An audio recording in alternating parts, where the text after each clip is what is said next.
Let's see here. So the first thing that I was thinking to talk about is the importance of the heart practices on the path.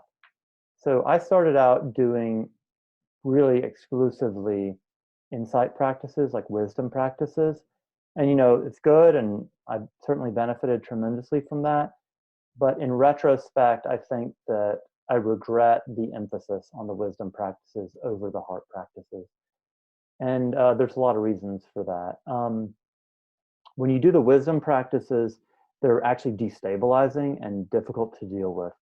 And you can really soothe them out by having a basis of having done the heart practices. Also, in my view, the heart practices address your just mundane psychology and just make you a happier, healthier, more adaptive person generally.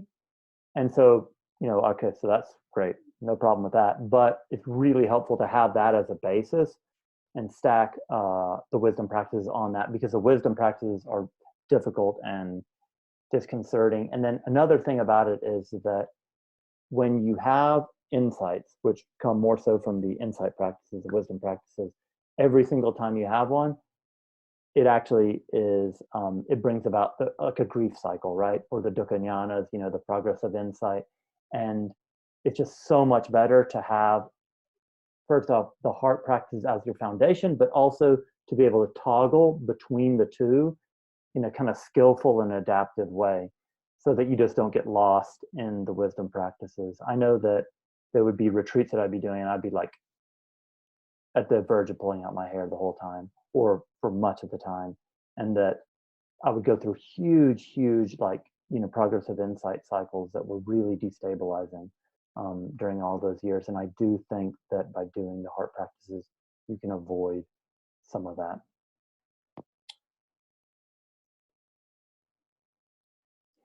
Just another general note. So meditation is, I think, mind training. That's probably the broadest and best definition for meditation. And there's a negativity bias in the mind. And there's something adaptive about being more attuned to what is negative, right? When we pick out what's negative, we can avoid it and we can survive, right? But it doesn't feel good. And our genes probably don't give a damn if we're happy or not. So there's this negativity bias. And if we really kind of cultivate the heart practices, we can shift that. They say that, I think I may have already said this, but they say that 85%, fully 85% of the average person's thoughts are negative. Okay, great. So the practice that we're going to be doing today is Tong-len.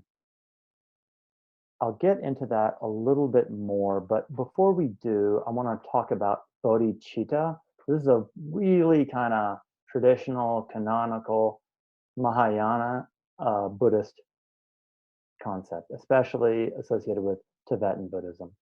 And also, I just want to say that you don't have to be a Buddhist to take this course, and you don't have to be a Buddhist to practice bodhicitta.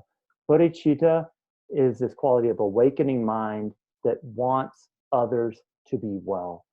And let me say a little bit more about that. So one of the big problems on the spiritual path is that there is this apparent, like, it seems like it's this personal task, this personal practice that you're doing for you, and it seems very self-focused, and it can be. And that's actually not ideal, because it begins to be isolating. And then also, I want to say here that all afflictive emotions rest on and are based on selfishness and a focus on self. And I'm not saying selfishness like, because that can kind of be said in a shaming way. It's just matter of factly, if you have an afflictive emotion, you can know that there is a self-orientation. And if you change the orientation, and we'll be discussing how you do this, but if you change the orientation to where it's concern for others, all of a sudden it changes the whole way that you're kind of interfacing with the practice, and it changes everything. So actually, this quality of bodhicitta, which is like practicing for the benefit of others is actually like a cheat. It's like a hack to make your practice develop much quicker and more easily. And also, let me say, there is an irony that this practice of concern for others, that is a way to actually for you to progress more quickly. I mean, it defies logic. Also, something else that I wanted to mention about bodhicitta, this quality of like wanting what is good for others, is that it programs into our being what's called epistemic trust. I'm going to say that again. So bodhicitta programs into us epistemic trust. There's a well-known psychologist by the name of Peter Fonagy in the UK that theorizes that this quality of epistemic trust, which is kind of believing, it's this quality of trusting the world, trusting others, that you can believe what they say and that they want what's best for you, that is very tightly correlated with core psychological well-being. So in a sense, he thinks that epistemic trust and psychological well-being are almost the same thing. And so by developing this care and concern for others and seeing the best in others, we develop this core quality of basically psychological health. Oh, also, let me just say that concern for others does not mean, is never a justification for flagellating yourself and being tough on yourself. Like in the West, we have a special problem with self-reproach. So we should never use this idea of bodhicitta or this aspiration to want to do others right and to take care of others as a justification to engage in self-hatred and self-reproach. Self-hatred and self-reproach are unwholesome and lead nowhere.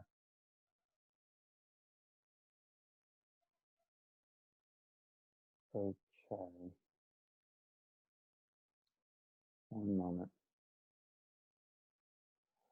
Also, I wanted to talk about ethics. I know that sometimes people don't find that terribly interesting, but yeah, so I'm just going to go over the 5 core Buddhist ethics, and then we'll discuss them for just a minute. Okay, so the first is, I undertake the training to kill and harm as little as possible. I'll make a comment that this is an aspiration, and I really like that phraseology because we cannot avoid killing and harming. To be alive is to incidentally kill and harm. However, we should try to not kill and harm intentionally. But it's messy business. Life's all screwed up, right? And I like that phraseology because it includes this quality of we're not in full control around all this. The next is to only take what is freely given. Okay, that means not stealing. All right, great. The third is not to engage in sensual misconduct. So conduct around sexuality that's problematic, that is harmful to others. Okay. Then the fourth is not to engage in unwholesome speech. And this is actually the one I want to emphasize the most because I'm just kind of interested in it right now. Ken MacLeod, who's an incredible teacher, says the way to practice right speech is not to like give yourself a bunch of rules for speech, etc., but rather when you speak, actually listen to yourself speaking. Here, like pay attention to your tone, pay attention to your intention, to how you come off. And it's a really interesting practice. It's obviously a form of mindfulness, and it cultivates self-awareness, which is very important. And then the last is not to take intoxicants. Anyway, okay, so I just want to mention all of that. And then there were a couple of other comments about that. So when we develop ethics, it helps us work on epistemic trust. Because when we find ourselves as trustworthy, it helps us trust others. And this quality of trusting yourself and trusting others, again, is very tightly related with psychological well-being and psychological health. Also, I just want to be very, like, press this point that the ethical standards are something to be striven for. We strive for them, and it's never a justification, never, never, never a justification to be hard on yourself, harsh towards you or others. That's a misapplication. Okay, great. So that is it for the kind of general lecture, and now we'll get into the quote unquote lecture on Tonglen. So Tonglen, what is Tonglen? Tonglen is a compassion practice. It comes from Tibet. So I'm just going to read some material that I have here. So in the practice, one visualize taking on the suffering of others onto oneself on the in-breath, and you visualize and feel giving away all your wellness and compassion to all beings. So again, on the in-breath, you take in all the suffering of all beings. You imagine black smoke coming into your being, going into your nose, down to your heart. And then you can, and this is kind of optional, you can feel yourself metabolizing the suffering for all beings in your heart. And then you exhale out white light and you convey loving kindness and well-wishing to all beings. Okay, so this is a fantastic practice. I've been doing it for years and it's made a big difference. Let me make some particular comments as to why you want to do this. This teaches you how to be with your suffering and how to be with the suffering of others. The way I think about good relationships is kind of using meditation languages. First, you have compassion with the people around you, and you have mudita for those around you. Mudita means sympathetic joy. When there's something that good happens for them, you rejoice. And then the third is you kind of have like a kind of mindfulness, like a curiosity, like a oh, I'm interested in you, and it's this kind of loving presence with them.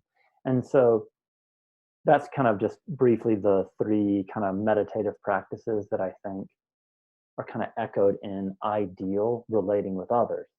Well, incidentally, the ideal way to relate with yourself is the exact same way. We want to interact with ourselves with compassion, with this quality of mudita, of sympathetic joy. Like we want to train ourselves to actually enjoy the good things that happen for us. And then thirdly, we want to have this quality of receptive, open mindfulness and awareness towards ourselves, where we're curious and interested in our own experience. So to be clear, Tong-len is more of a compassion, although it does have a little bit of the metta, loving kindness as well. And so we're really learning how to be with our own suffering and be with the suffering of others. And then it develops bodhicitta, this quality of wanting others to be well.